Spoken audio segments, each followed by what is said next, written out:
Hello there. I was just enjoying my morning cup of coffee. Thanks for joining me. It's Dr. Chris here. Let's talk about coffee this morning, shall we?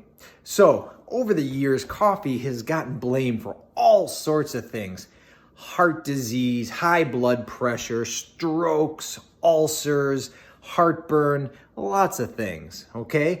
Now, over the last, 10 years or so, we've collected so much more data, our studies have gotten better, and we've really dispelled a lot of those negative connotations associated with coffee, okay?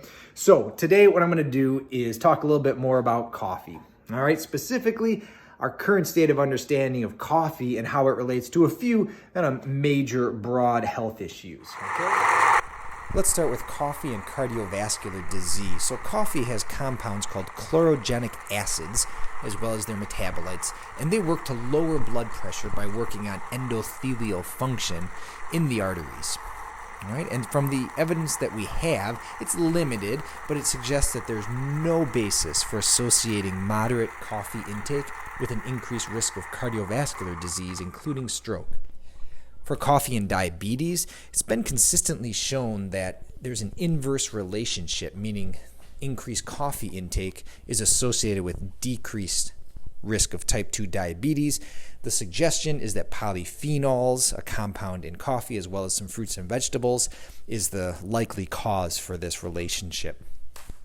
Now, for coffee and liver disease, not a lot of data here, can't really make firm conclusions, and more study is ongoing, but it does suggest, like diabetes, there's an inverse relationship between coffee consumption and liver diseases. Then moving on to coffee and inflammatory bowel disease, or inflammatory bowel syndrome.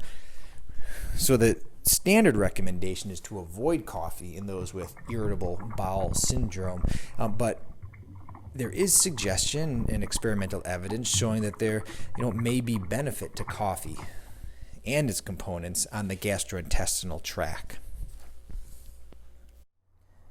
So there you have it. That's my take on the latest and greatest in coffee. If you have any questions, give me a call. We'll sit down for a cup of coffee. We'll figure things out. Thanks for your time as always. Dr. Chris, we'll talk to you next time.